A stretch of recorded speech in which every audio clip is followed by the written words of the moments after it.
추석 민심과 정치권 이슈 짚어보는 시간입니다. 강성필 더불어민주당 부대변인, 박민영 국민의힘 미디어 대변인 두 분과 함께하겠습니다. 두 분 어서 오십시오. 안녕하세요. 네, 자 이렇게 또 연휴 첫날 함께 출연을 해주셔서 감사하고요. 이진숙 전 방송통신위원장이 면직된 지 하루 만에 체포돼 어제 경찰 조사를 받았습니다. 이 전 위원장은 공직선거법과 국가공무원법 위반 혐의를 받고 있는데 경찰서에 들어가기 전 이 전 위원장의 발언 먼저 듣고 오겠습니다. 이재명이 시켰습니까? 정청래가 시켰습니까? 방송통신위원회라는 기관 하나 없애는 것도 모자라서 이제 저 이진숙한테 이렇게 수갑을 채우는 겁니까? 우리가 상상하지도 못하는 일을 하는 집단이다. 제가 그렇게 얘기한 적 있죠. 자, 이진숙 여기 수갑 차고 있습니다. 저한테 출석 요구서를 3차례 보낸 것은 사실입니다. 물론 그 출석 요구서도 때로는 출석 요구한 날보다 늦게 도착한 경우가 있었고.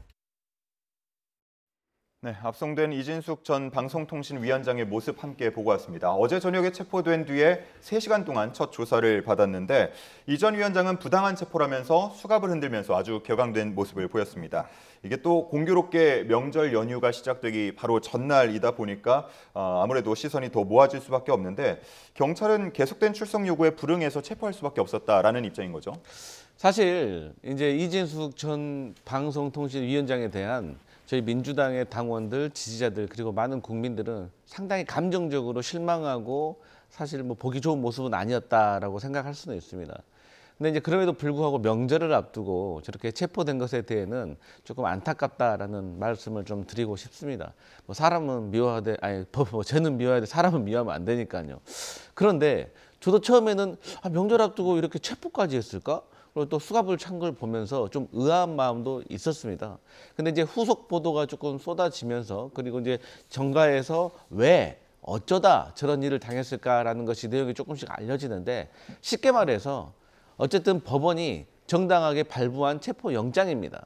그런데 그런 과정 속에서 이진숙 전 방송통신위원장이 저렇게 기자들 앞에서도 저렇게 뭐 이재명, 정청래 찾으면서 얘기를 하는 걸 보면 경찰관들이 갔을 때 얼마나 사람을 좀 피곤하게 계속 저항을 했을까라는 생각이 좀 들긴 하더라고요. 그렇기 때문에 이 부분에 있어서는 차차 좀 밝혀질 면은 있을 것 같습니다. 근데 어쨌든 경찰이 소환을 통보를 뭐 5-6차례 했다고 제가 들었어요. 근데 거기에 대해서 불응을 했는데 보통 사람들은 뭐 소환에 불응하지도 않습니다. 협의를 하죠. 조율을 하고. 그런데 보통 3번 정도 소환에 불응하면 체포에 들어간다고 합니다. 그런데 이분은 뭐 5-6차례를 불응했다고 하기 때문에 경찰로서도 피치 못한 선택을 할 수밖에 없었던 것으로 보여지고 또 여기에 대해서도 법원도 인정을 했기 때문에 체포영장을 발부한 것으로 보여진다. 이렇게 볼 수 있겠습니다. 예. 자, 앞서 본 화면처럼 이 전 위원장은 경찰 체포가 부당하다면서 영장도 온라인에 공개했고요. 또 체포 적부 심사 청구를 예고하기도 했습니다. 일단은 체포영장 발부라고 하는 것이 경찰 측의 주장을 일방적으로 받아들인 결과이기 때문에 적부심 과정을 거쳐서 이제 피의자의 입장을 들어볼 수 있는 그런 기회가 마련될 수 있다라고 저는 생각을 하고요. 경찰 측에서는 마치 일방적으로 출석 요구를 거부했다라고 이야기를 하고 있지만 지금 변호인 측에서는 그렇지 않다라고 반박을 하고 있거든요. 그 체포영장이라고 그 청구라고 하는 것도 우편으로 4차례를 보냈다라고 하는 겁니다. 그런데 그 우편이라고 하는 것도 송달까지 시간이 지연되기도 했고 직접적인 확인이 없었다라고 하고 심지어는 경찰 측에서도 형식적인 것이니 신경 쓸 필요가 없다라고 거짓말을 했다라고 전해지거든요. 그리고 심지어는 이 이진숙 방통위원장이 일방적으로 출석을 거부한 것이 아닙니다. 28일, 29일 사이에 어떤 일들이 있었습니까? 민주당 주도의 이 미디어 특별법, 특별위원회법을 강행 처리하는 그런 과정들이 있었고 이진숙 방통위원장이 기관의 장이었습니다. 그 자리를 24시간을 지켰거든요. 그런 과정에서 경찰에게 서면으로도 출석하기 어렵다라고 하는 입장을 전달을 했다는 건데 그럼에도 불구하고 그런 사실들을 적시하지 않은 채 영장을 발부받았다라고 하면 이런 것들은 위법적인 소지가 있는 거거든요. 그렇기 때문에 적부심 과정을 지켜볼 필요가 있다라고 생각을 하고요. 종합적으로는 저는 유튜브 방송에서 정치 발언을 했다라고 해서 긴급 체포를 하는 광경을 볼 거라고는 상상도 못했습니다. 지금 뭐 강력범죄를 저지른 혐의가 아니잖아요. 심지어는 그 기간이 민주당이 이진숙 방통위원장을 고작 이틀 출근한 사람을 강제적으로 탄핵 소추를 했기 때문에 직무가 정지된 그런 상황이었거든요. 더군다나 그 당시에는 이재명 대통령의 이런 조기 대선이 예정되어 있지도 않았는데 작년 9월의 일이거든요. 그때 그런 발언들이 이재명 대통령의 낙선을 목적으로 했다라고 하면서 선거법 위반이라고 주장을 하는 게 과연 법리적으로 타당한가? 이것이 결과적으로 민주당이 검찰을 해체하고 경찰 주도의 공안 통치를 하려고 하는 것이 아닌가라고 하는 서막을 저희가 봤다라고 생각을 합니다. 예. 긴급 체포는 아니고 이제 체포라는 말로 조금 정정을 하도록 하겠습니다. 그리고 구체적으로 이 전 위원장이 받는 혐의에 대해서 좀 설명을 해주신다면요. 일단 이제 이 전 위원장 같은 경우는 이제 공직선거법과 국가공무원법 위반 혐의로 이제 고발이 된 상태입니다. 그러니까 이제 공직선거법이라는 것은 이제 과거에 이제 뭐 보수, 강성 보수 성향의 유튜브에 출연을 해가지고 이제 발언을 한 것이죠. 근데 이 발언 자체가 어쨌든 직무가 정지된 상태이긴 하지만 정치적 중립을 지켜야 되는 공무원으로서의 어떤 의무를 좀 버린 것이다라고 생각을 하고, 또 당시에 했던 발언들이 사실 이제 국민의힘 측에서는 대선이 열릴지도 몰랐다. 대선이 열릴 줄 몰랐기 때문에 어떤 공직선거법과 상관이 없다. 선거를 대비해서, 그러니까 이재명 후보에 대한 낙선을 하려는 목적이 아니다라고 말씀을 하고 있지만, 이 부분에 있어서 이제 고발이 된 것이기 때문에 이것은 나중에 수사와 조사, 그리고 필요하다면 기소를 걸쳐서 법정에서 판단을 하게 될 것이기 때문에 맞다 틀리다를 판단하기 좀 이르다. 하지만 저는 이제 그 당시의 상황을 두고 보면 누구라도 어느 정도는 그 탄핵을 예상을 하고 탄핵 이후에 선거가 있을 거라는 걸 예상을 할 수 있었지 않았을까라는 의심도 해볼 수 있을 것 같습니다. 예. 지금 말씀을 좀 해주시긴 했는데 이 전 위원장의 입장은 어쨌든 뭐 대선이 있을 줄 몰랐던 시점이다, 네. 이렇게 주장을 하는 것 같아요. 당연합니다. 작년 9월에 저희가 윤석열 전 대통령의 임기가 고작 3년 차가 됐던 시점이었거든요. 2년이나 임기가 남은 상황에서 누가 조기 대선이 있을 거라고 예상을 하고 그런 발언들을 선제적으로 하겠습니까? 당시에는 민주당의 무리한 방송통신위원장 탄압이 계속되고 있는 과정이었습니다. 이준석 위원장을 고작 이틀 출근한 상태에서 탄핵을 강행을 했고요. 개인적으로 변호사비를 억대를 지출을 했다라고 하거든요. 결과는 당연히 기각이었습니다. 그러나 민주당에서는 어떠한 책임을 지는 사람도 없었죠. 그렇기 때문에 기간상으로 선거법 위반이라고 하는 것은 가당치가 않은 것이고, 다만 그 발언 자체가 공직자로서 과격했다라고도 볼 수 있는 측면들은 있었다라고 저는 생각을 합니다. 그런데 그럼 이문정 검사장에 대해서는 왜 고발 조치를 하지 않나요? 이문정 검사장은 대놓고 인사권자들을 향해서, 그리고 상관들을 향해서 검찰개혁 오적이라고 이야기를 했거든요. 그런 부분들은 묵과를 하면서 일부 유튜브에서 나왔던 몇 마디 말을 가지고 방송통신위원장을 고발을 하고 심지어는 추석을 앞두고 체포까지 한다라고 하는 것을 과연 어떤 국민이 납득할 수 있겠습니까? 이것은 비례성에 맞지 않는 조치이기 때문에 비판을 받을 수밖에 없다라고 생각을 하고요. 변호인 측의 주장이 맞다라고 한다면 경찰이 위법적인 영장을 발부를 받은 것이기 때문에 그 부분에 대해서도 분명히 책임을 물어야 한다라고 생각을 합니다. 예.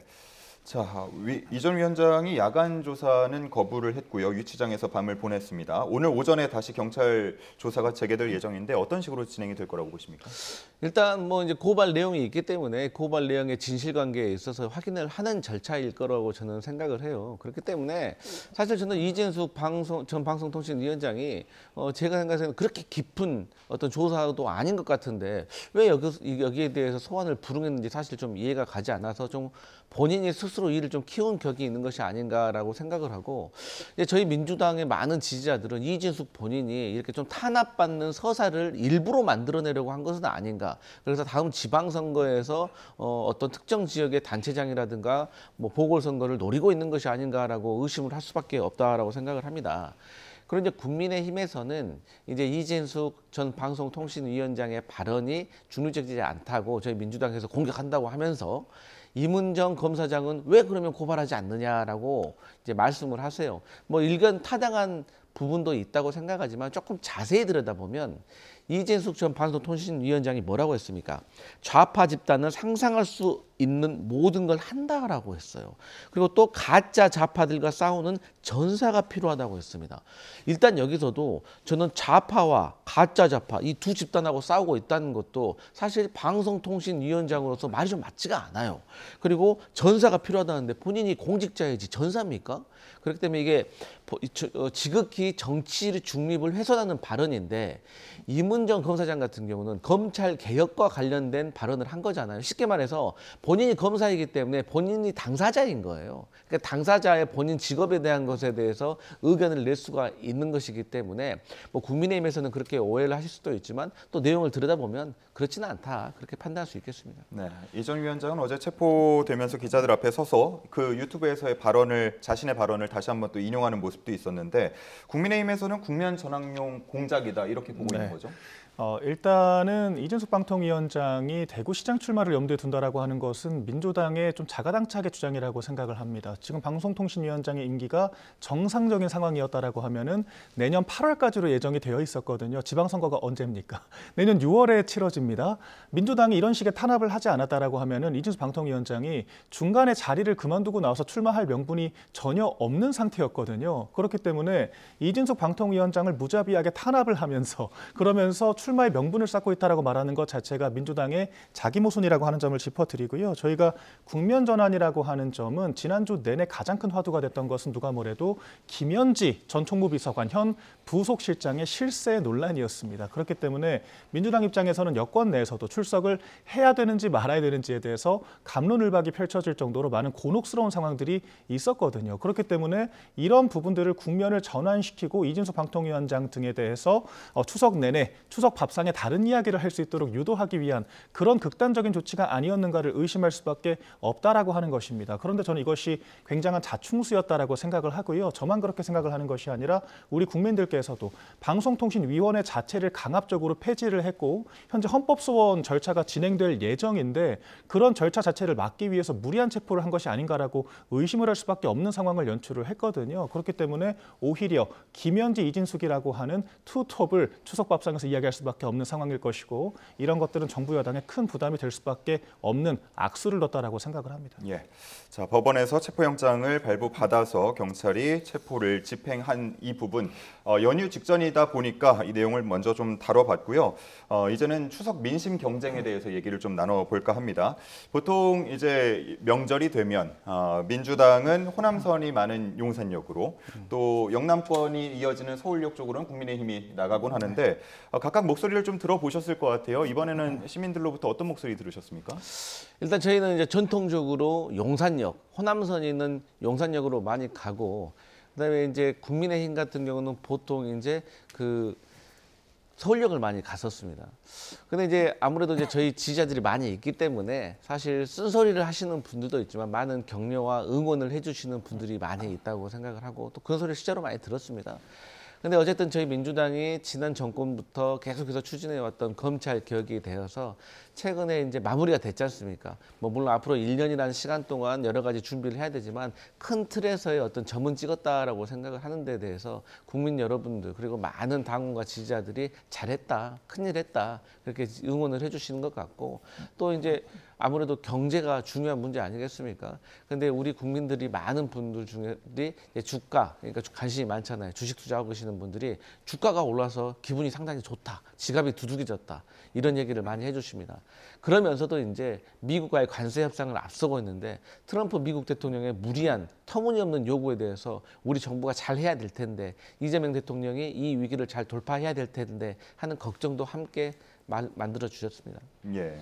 자, 응원과 격려를 받았다고 말씀을 해주셨는데 국민의힘은 귀성 인사를 서울역으로 가지 않고 관례를 깨고 노인복지회관 송편빚기 행보를 보였습니다. 맞습니다. 사실 저희가 관례적으로 관성적으로 그렇게 서울역 일정들을 소화하기는 했습니다만 그리고 민주당은 올해도 같은 그런 일정을 소화하기는 했습니다만 이런 것들이 지나치게 상투적이고 보여주기식이 아니냐라고 하는 지적은 꾸준히 있어 왔거든요. 그렇기 때문에 조금 더 정제된 그런 이야기를 조금 더 그늘진 곳에서 이야기를 하는 것이 중도 확장이라고 하는 그런 소기의 목표를 달성하는 것은 물론이거니와 어떤 전 국민적인 이런 문제인식과 공감대를 형성하기 위한 효과적인 방식이라고 하는 판단이 있었던 것으로 생각이 됩니다. 그렇기 때문에 서울역에 가서 의례적인 인사를 하기보다는 노인복지회관 등을 찾아서 추석을 맞이할 수 있도록 송편을 지도부가 함께 빚는 그런 식의 일정을 소화를 했거든요. 그리고 상당히 호응이 있었다라고 저는 생각을 하고요. 이번 추석에 가장 민생 화두가 될 만한 부분들은 단연 물가 폭등이라고 생각을 합니다. 이번 달도 2%대 폭등을 했다라고 전해지고 있고요. 그 소비 쿠폰이라고 하는 것은 소비 진작 효과에 비해서 물가가 지나치게 올라 올랐기 때문에 효과가 상쇄되는 걸 넘어서 자영업자들의 고충이 더 커졌다라고 하는 그런 평가들이 있지 않습니까? 이런 부분들에 대한 공감대가 있을 거라고 생각을 하고요. 그리고 전산망 마비 사태가 지금 복구를 하는 것은 물론이거니와 영구적으로 일부 이제 공무원들에 대한 기록이 말소가 됐다라고 하는 그런 극단적인 상황까지 전해지고 있거든요. 이런 것들이 행정부에 의해서 제대로 관리되지 못하고 있고 오히려 전 정권 탓으로 지금 일관을 하고 있기 때문에 이런 부적절성을 또 논할 수가 있을 것이고요. 합의문조차 필요 없을 정도로 관세 협상이 잘 됐다라고 이야기를 했으나 결과적으로 우리나라만 나 홀로 25% 관세 폭탄을 맞게 된 이런 상황들에 대해서 국민적인 문제인식이 불거질 수밖에 없을 거라고 생각을 합니다. 예. 같은 문제를 두고도 이 시선차가, 시각차가 나타나고 있는 것처럼 명절에 모이게 되면 가족들끼리 또 정치권 이야기를 많이 하지 않습니까? 네. 이번에 가장 좀 이야기가 많이 오갈 것으로 보이는 키워드 있다면 어떤 것으로 보십니까? 저는 아무래도 이제 미국과의 관세 협상에 대해서 저는 많은 얘기를 할 것 같아요. 그러니까 이제 이 관세 협상이라는 것이 단순하게 이제 미국과의 어떤 통상 교역의 문제인 것이 아니라 이 국내 일자리가 없어지느냐, 그리고 또 우리 수출 국가이기 때문에 수출과 관련된 성적표가 안 좋으면 우리 국가적인 경제에도 영향을 미치는 것이고 또 지금 환율과 관련해 가지고도 상당한 영향을 미치고 있는 겁니다. 그리고 이제 무엇보다도 이 트럼프의 말도 안 되는 이 요구에 대해서 사실 저희가 이제 어떻게 대응을 하느냐가 상당히 중요한 거 아니겠습니까? 근데 이제 국민의힘에서는 뭐 서명을 우리나라만 못하고 있다라고 하지만 실질적으로 이제 유럽이라든지 다른 나라와 비교하는 것은 좀 우리가 상황에 맞지가 않습니다. 왜냐하면 미국이 우리에게 무리한 요구를 하는 하나의 근거는 우리가 미국과의 무역을 통해 가지고 돈을 많이 벌었기 때문입니다. 근데 영국이라든가 EU라든가 그런 국가들은 그런 상황이 아닌 거예요. 그렇기 때문에 유일하게 우리랑 비슷한 상황에 놓인 것이 일본입니다. 근데 일본 같은 경우도 사실 제가 알기로는 또 같이 한번 좀 협상을 잘 해가지고 같이 한번 대응을 하자라는 식으로 저는 물밑 협상이 있었던 걸로 알고 있는데 이시바 총리가 무너지면서 사실 저희까지 타격을 받게 된 것이죠. 그래서 이러한 부분에 있어서 어떻게 대통령이 해결해 나가는지 그 모습에 대해서 볼 것이고 또 이러한 과정을 해결해 나가는 속에서 국민의힘이 야당으로서 지금 현재는 이 트럼프의 무리한 요구에 대해서 같이 싸워줘야 되는데 오히려 정부를 공격해서 정부의 협상력을 떨어뜨리는 정부를 오히려 미국과의 협상장에서 궁지로 몰아버리는 이러한 행태에 대해서도 비판할 거라고 생각합니다. 예, 한 말씀 드리겠습니다. 네, 저도 마찬가지 화두가 오를 거라고 생각을 하는데 근데 사실 그 한덕수 권한대행 체제 때 미국 백악관에서 한국을 비롯한 동맹국을 우선 협상 대상으로 두라고 공표를 했습니다. 그리고 최상목 경제부총리를 위시한 2+2 사절단이 미국과 직접적인 협의를 했고요. 당시에는 1,000억 달러 투자 수준에서 합의에 임박한 상황이었거든요. 미국도 굉장히 전향적인 모습을 보였다라고 하는 것을 지난 3월 기사들을 보면은 명확하게 확인을 할 수가 있습니다. 그때 민주당이 야당 시절에 뭐라고 했습니까? 협상은 차기 정부 몫이기 때문에 대선 준비용으로 한덕수 권한대행이 졸속 협상을 하고 있다라고 비난을 했거든요. 망국적인 발목 잡기를 했습니다. 그러면서 집권을 하면 마치 모든 것이 해결될 것처럼 얘기를 했지만 결과적으로 지금 해결되기는커녕 우리나라만 고립된 양상을 보이고 있거든요. 그렇기 때문에 트럼프 대통령을 자연재해라고 이야기하지만 결과적으로 우리나라가 아닌 이재명 정부에 대한 불만이라고 보는 것이 맞다라고 저는 생각을 하고요. 실제로 유럽연합 같은 경우에는 우리나라보다 경제 규모가 10배가 넘습니다. 그런데 같은 액수를 투자를 하기로 했고 심지어는 그 보증인이 정부가 아니라 기업으로 명시가 되어 있거든요. 훨씬 더 유리한 조건으로 서명을 마무리를 했다라고 하는 것이고 이것이 국력의 문제도 아닙니다. 베트남과 같은 국가들도 40%대 관세 얘기를 하다가 20%대로 조기에 서약을 마쳤거든요. 이런 측면들을 봤을 때 왜 우리나라만 고립되고 있는가에 대해서 이재명 정부가 자성할 부분이라고 생각을 하고요. 야당을 탓하기에 앞서서 야당이 지금 청구한 정보공개 청구도 정부가 거부를 하지 않았습니까? 어떠한 정부도 투명하게 공개하지 않고 있으면서 야당에게 협조만 요청을 하는 것은 책임 떠넘기기에 불과하다라고 생각을 하고 지금 오히려 정부 여당이 이런 상황을 반미 선동으로 극복하려고 하는 것이 아닌가라고 하는 저는 안타까운 우려되는 마음들이 있습니다. 외국 군대라고 표현을 한다든지 트럼프 대통령에 대한 규탄 시위를 한다든지 이런 부분들은 한미 관계를 오히려 망칠 뿐이다. 그리고 그런 한미 관계를 망치는 것이 국민들께는 경제 안보 전방위적인 우려로 다가올 수밖에 없다라고 하는 것을 명심해야 할 것 같습니다. 네, 두 분께서 말씀해 주신 것들이 이제 현재 진행형인 이슈들이다 보니까 시각차는 있을 수 있을 것 같은데 가족분들이 모여서 부디 너무 큰 갈등으로 번지지 않기를 바라는 마음이고요. 윤석열 전 대통령 이야기도 좀 해보도록 하겠습니다. 어제 법원이 윤 전 대통령의 보석 청구에 대해서 기각 결정을 내렸습니다. 이 결정 어떻게 보셨습니까? 당연한 결정이라고 생각을 합니다. 왜냐하면 윤석열 전 대통령이 청구하는 내용 자체가 좀 말이 안 되는 거예요. 첫 번째 이유는 이제 건강상의 이유입니다. 본인이 당뇨를 앓고 있다는 것이죠. 근데 우리 많은 분들이 알고 있지만 이 당뇨라는 것이 규칙적인 식사, 규칙적인 운동, 규칙적인 수면 시간인 거거든요. 근데 윤석열 전 대통령 지금 밖에 있을 때보다 안에서 훨씬 제대로 된 어떤 규칙적인 식사 생활을 하고 있기 때문에 저는 건강은 오히려 살이 빠진 것이 좀 건강하게 빠진 것 같다라고 느낄 정도입니다. 두 번째는 본인이 이제 재판정에 나와가지고 했던 말들이 너무나도 좀 앞뒤가 맞지 않는 내용들입니다. 그러니까 1.8평에서 서바이브하기가 어렵다라는 겁니다. 그런데 사실 이 구치소나 교정기관에서 독방을 사용한다는 그 자체가 혜택인 것이거든요. 그리고 많은 국민들이 이미 보도를 통해서 알고 계시지만 구치소에 있으면서 엄청난 혜택을 받았잖아요. 그러니까 뭐 몇백 명의 사람을 며칠 동안, 뭐 59일 동안 만나는 것이고, 그다음에 주말에도 또 면회를 하고, 또 휴대전화까지 반입을 해가지고 썼다는 것은 정말 영화에서나 볼 수 있는 일인 겁니다. 그리고 전직 대통령으로서 수사와 조사에 성실하게 임하고 또 재판에도 나가지 않는 이런 모습을 보면은 국민들이 어떻게 생각을 하겠습니까? 그래서 이러한 모습들도 재판부가 종합적으로 판단해서 당연히 기각은 예정된 수순이었다 이렇게 볼 것 같습니다. 예. 자, 그리고 어제 직위원 재판부의 내란 재판이 처음으로 중계되기도 했습니다. 윤 전 대통령은 불출석할 것으로 예고가 돼 있는 상태였기 때문에 내란 특검의 중계 신청을 두고 이게 사실상 재판부 압박용 아니었냐 하는 시각들도 있는 것 같아요. 그러니까 직위원 재판부에 대한 압박이 지금 선을 넘은 지가 한참 됐다라고 생각을 합니다. 지금 현재 진행 중인 재판을 담당하고 있는 판사로서 독립성을 보장받아야 될 권리가 있는 상황이거든요. 그런데 이른바 룸살롱 의혹이라고 하는 사진 한 방을 떨렁 던져놓고 사법부가 해명해라, 사법부가 윤리감찰을 하라고 이야기를 하고 있고요. 재판에 대해서도 지금 지연되고 있다라고 주장을 하고 있거든요. 그런데 지금 내란죄가 기소된 것이 이제 반년도 채 지나지 않았습니다. 그럼에도 불구하고 재판이 지연되고 있다고 하며 결과적으로 압박한 결과 직위원 재판부가 12월까지는 재판을 마무리해 보겠다라고 하는 이야기를 했거든요. 판사가 정치권의 압박에 의해서 언제까지 재판을 하겠다라고 시한을 정해두는 것 자체가 굉장히 부적절하다라고 저는 생각을 합니다. 이미 여러 차례 압박이 있는 것이고 왜 이재명 대통령 1심 선거법 위반 사건이 2년 2개월 633 원칙을 파격적으로 깨는 그런 결과가 있었을 때는 한마디도 하지 않았는가 의구심을 제기할 수밖에 없고요. 지속된 압박 때문에 직위원 재판부가 이런 중계 결정 등 그러니까 윤석열 전 대통령의 불출석이 예정되어 있었음에도 불구하고 보여주기식의 결정을 할 수밖에 없었던 측면이 분명히 있었다라고 저희는 해석을 하거든요. 그런데 이런 식으로 정치권이 깊게 개입돼서 민주당이 원하는 결과를 얻어낸다라고 하더라도 과연 국민들께서 그런 결과를 가치 중립적이었고 객관적인 결과라고 받아들일 수 있겠습니까? 그런 측면들 때문에 재판이라고 하는 것은 특정인의 개입 없이 가치 중립적으로 공정하게 이루어지는 것이 중요하다라고 생각을 하는데 민주당의 이런 무리수가 분명히 후과로 작용을 할 것이다. 저희는 그렇게 보고 있습니다. 예.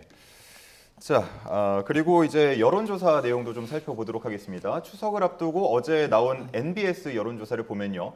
이재명 대통령의 최근 지지율이 하락하는 모습이었습니다. 지지율 하락에 여당 내부에 문제가 있다는 지적도 나오고 있는데요. 관련된 녹취 먼저 듣고 오겠습니다. 지금 민주당 지도부가 걱정인 게 네. 이게 아주 좀 거칠게 운반하는 사람들이 무슨 대표니 법사위원장이니 네. 맡고 있는 게 좀 걱정스럽긴 하죠. 결국 저렇게 그 당이 좀 대통령 지지율을 좀 받쳐줘야 되는데 오히려 지금 당이 까먹고 있잖아요. 당 때문에 지지율이 떨어진다고 보세요. 그렇다고 봐야죠. 아마 대통령실에서도 그것 때문에 좀 한숨을 쉬는 것 같더라고. 정당 지지율도 지금 사상 최저로 지금 나고 있거든요. 정권 교체 이후로. 예. 왜 그랬을까? 더불어민주당의 그 지도부와 그다음에 지금 조희대 청문회를 진행했었던 법사위원장과 많은 사람들이 저는 고민해 볼 필요가 있다. 네, 여권 원로인 유인태 전 국회 사무총장 그리고 원조 친명으로 불리는 김영진 의원의 목소리를 잇따라 듣고 왔는데 정청래 대표 그리고 추미애 법사위원장 등 인물의 발언 그리고 행보 때문에 이재명 대통령의 지지율이 하락한다라는 분석들인 것 같아요. 저는 뭐 완전 틀린 말은 아니다라고 생각을 하고 일부분 동의하는 부분이 있고 일부분 조금 과도하다라고 생각하는 부분도 있습니다. 그러니까 이제 첫 번째로는 이제 과거에 지지율이 낮았던 윤석열 전 대통령도 해외 순방을 다녀오시면 소폭이라도 지지율이 올랐습니다. 국정 수행 평가가. 근데 이제 이재명 대통령 같은 경우는 사실 백임 7일 취임을 할 때 기자회견을 할 때도 그랬고, 그다음에 이번에 해외 순방을 다녀와서도 사실 그런 효과를 좀 보지 못했던 걸로 저는 알고 있습니다. 그 이유가 아무래도 시선이 당으로 조금 향했기 때문이라고 저는 생각을 해요. 그래서 이 부분에 있어서는 당에서 대통령의 일정을 감안을 해서 어떤 행사라든지 일을 추진하는 것이 저는 맞다라고 생각을 합니다. 근데 이제 당으로서도 사실 그런 면을 알고 있으면서도 그러지 못했던 이유들은 사실 검찰 개혁이라는 큰 화제, 정말 몇십 년 동안 하려고 했죠. 노무현 정부 때부터 하려고 한 거 아니겠습니까? 그래서 뭐 중수부를 해체도 하고 검경 수사권 조정도 하고 여러 가지 기회를 주고 시도를 했음에도 불구하고 무너지지 않았던 성벽이었는데, 그 성벽을 무너뜨리려고 하다 보니까 아무래도 속도전에 조금 신경을 썼던 것 같습니다. 하지만 이제는 검찰 개혁이 거의 결정이 됐기 때문에 이제는 조금 대통령이 더 빛날 수 있도록 대통령의 일정과 맞춰서 당이 일을 추진해 나가는 것이 어떨까, 이런 생각해 봅니다. 예. 자, 여론조사 결과 어떻게 보셨는지 궁금하고요. 법사위라 그러면 이제 국민의힘에서도 예의주시할 수밖에 없는 곳인데 관련된 발언들 어떻게 들으셨습니까? 일단 민주당이 지금 문제가 있는 것은 맞죠. 추석을 앞두고 11개 쟁점 법안을 무리하게 올렸고, 야당도 아니고 국회의장실의 항의에 의해서 필리버스터가 진행 중에 표결 직전에 일부 법안들의 내용을 변경하는 그런 졸속, 촌극이 펼쳐지기도 했었거든요. 그렇기 때문에 여당의 귀책이 있다라고 하는 것은 분명한 사실이라고 생각을 합니다.